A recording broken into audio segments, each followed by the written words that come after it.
Mas me parece que o mais fundamental é mostrar, né, para o jovem negro que está ouvindo esse podcast, não há nada dentro de você.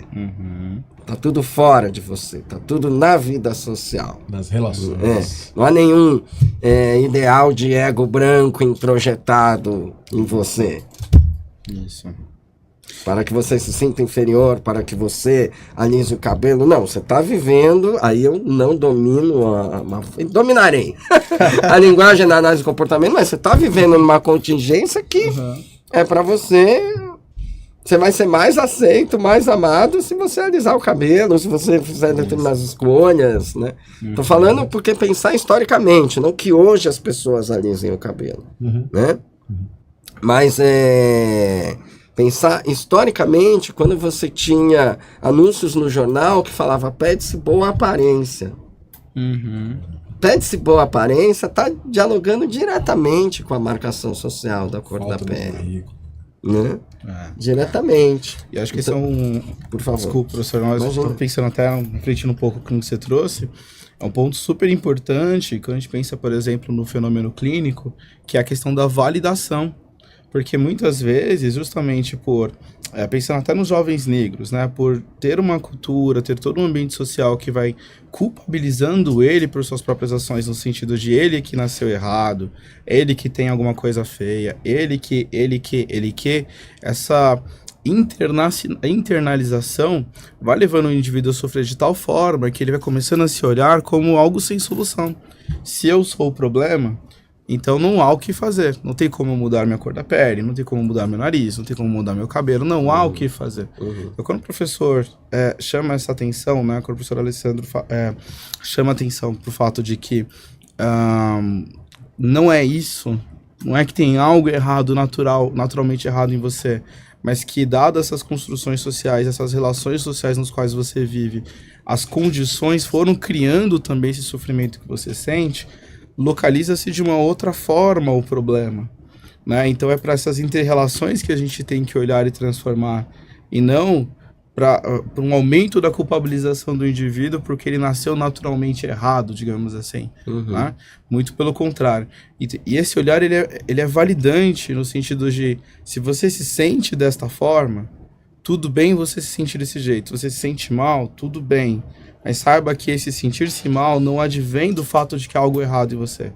Esse sentir-se mal ocorre em função de uma história que foi construída, de um olhar sobre você, de como as relações foram se construindo ao seu redor. Né? Esse sentimento que você tem, essa percepção que você tem, é um sinal de que tem algo errado dentro dessas relações. E eu acho que esse é um primeiro passo para se pensar, num ponto de vista clínico, tanto para a validação do sofrimento do indivíduo, como também para a transformação das relações, porque se os seus sentimentos estão te sinalizando algo, é porque tem alguma coisa que precisa ser olhada com atenção, né? Como que estão se dando essas relações sociais, como você está inserido neste meio cultural, como que esta cultura pode ser adoecedora a ponto de mudar o seu olhar sobre você mesmo. Usar os sentimentos como um sinal de que tem alguma coisa errada. E às vezes a gente passa batido por isso, né? Até porque a gente começa a ter, por exemplo, uma cultura de competição, e aí você vai tendo diferenciação social. Cara, pega uma pessoa que às vezes não tem tanta condição social, ela não pode parar para sentir, ela não pode parar para olhar, porque ela tem que trabalhar, ela tem que fazer um monte de coisa. Exato. É muito pesado isso. Mas até essa apatia é um sinal, né? Sim. Essa apatia do não estou sentindo ou não posso sentir. Por que não está sentindo ou por que não pode sentir? Porque, biologicamente falando, o natural é o sentir, né? Os sentimentos, eles são um produto evolutivo de que está alguma coisa acontecendo. Se você não está sentindo nada ou se você não pode sentir, isto advém de todo um processo cultural, social, toda uma construção que vai te ensinando a não olhar para isso. Então, até o não sentir nessa ideia é um sinal de que, opa, pera, tem alguma coisa aqui estranha. E aí, pensando até na questão das marcações sociais, esse não sentir, essa apatia também é uma questão, eu diria, ao meu ver, não sei se o professor concorda, é uma questão de privilégio. Porque aos jovens negros lhe é negado a oportunidade de olhar para os seus próprios sentimentos, suas próprias questões, suas próprias limitações. Ao jovem negro é tipo, vai, você tem que ir, você tem que correr, você tem que produzir, você tem que correr 2 vezes mais do que um jovem branco, porque senão o mundo não vai lhe abrir as portas. Ao jovem branco, as oportunidades são outras, os critérios são outros, os olhares são outros. É claro que eu estou pensando só na marcação de raça, mas dá para cruzar outros, como classe econômica também, como o professor colocou, né? Mas é uma questão até de privilégio nesse sentido, o olhar para si, o olhar para os próprios afetos também, né? É uma forma de violência, assim, o que a gente tá falando. Porque, assim, às vezes a pessoa acha que violência é só quando tem uma coisa muito explícita e tem, sei lá, violência física. Né? Eu tô falando muito, eventualmente, de alguém que esteja ouvindo a gente aqui, que pense em violência como coisas físicas, né? Sim. Mas a gente tem vários tipos de violência que podem acontecer no meio dessas relações para que uma pessoa se sinta dessa maneira. Sim. Faz sentido? Sim. Sim, eu fico pensando na palavra privilégio, né? Porque ela está correlacionada à ideia de desvantagem. Né? Se alguém tem privilégio, é porque né, há O uma outro tem desvantagem. o outro está em desvantagem. E nós estamos falando do quê? Nós estamos falando, então, de relações de poder. Então, há uma posição de marcação social aonde você está com mais poder enquanto poder de influência. Né? Eu tenho poder de influência com base numa posse diferencial de recursos que eu herdei, ou que são simbólicos, ou que são materiais, né? Aí eu tenho poder, e o outro está destituído desse poder, então ele está em desvantagem. Então, por isso que a gente vê muitos movimentos de empoderamento, né, de dar poder para determinados grupos, onde as pessoas com esses pertencimentos grupais estão numa situação subalternizada, né?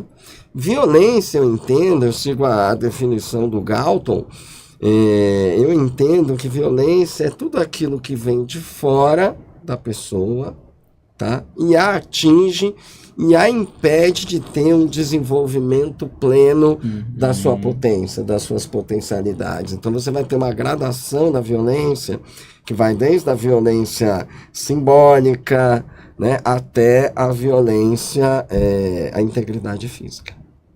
Vai passar pelo silenciamento, né, uma gradação, mas efetivamente é aquilo que vem de fora. E o mega tubarão, né, vamos falar dele, o racismo. Por que eu chamo o racismo de mega tubarão? Porque ele é uma ideologia, uma estrutura dessa que vai definir vantagens e desvantagens, e quem tem vantagem nós estamos chamando de privilegiado. Isso. Então ele é uma ideologia, uma ideia carregada de poder, de que há uma hierarquia entre as raças, e a gente vive tomando rasteira. A gente está, pelo menos desde o final da Segunda Guerra Mundial, tentando desconstruir o componente, alguma associação com raça e biologia. Mas o tempo todo a gente toma rasteira, né? Ou se dá rasteira, porque você olha, por exemplo, tivemos as Olimpíadas agora, né? Então a gente está falando que raça é uma construção social e está falando do social, né? Mas o tempo todo, vira e mexe, a gente volta em características biológicas dos corredores, de maratona. Não, olha a condição social do cara. Por que ele corria do que? Mas quando você pega as irmãs Williams do tênis, aí é muito legal. Porque o tênis é um esporte de elite, né?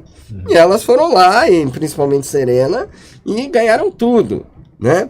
E aí você vê os comentários do que as pessoas falam, e de grandes pessoas do tênis, né?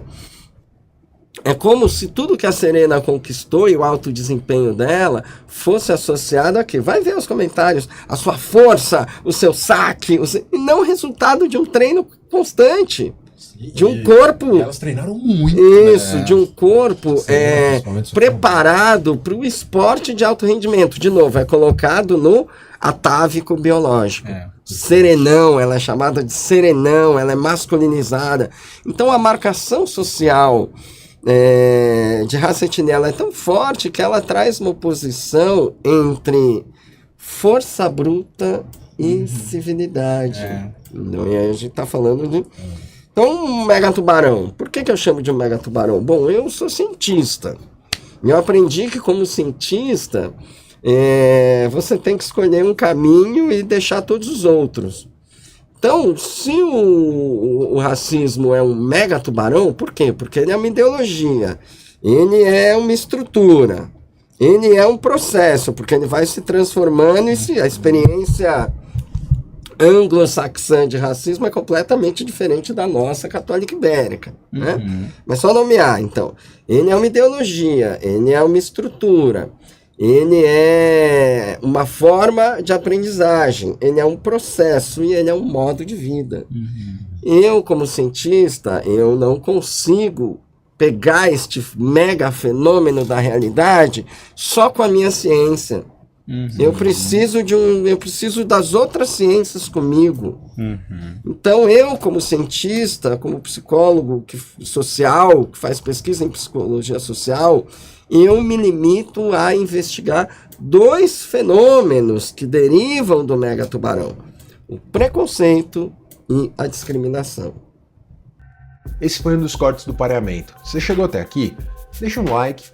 Assim o YouTube vai saber que esse conteúdo pode ser interessante para pessoas que têm interesse parecido com o teu. E também deixa um comentário, né? Comenta se você gostou do episódio, se você gostou do corte, o que você gostaria de ver aqui no Pareamento. Muito obrigado pela tua audiência, a gente se vê no próximo.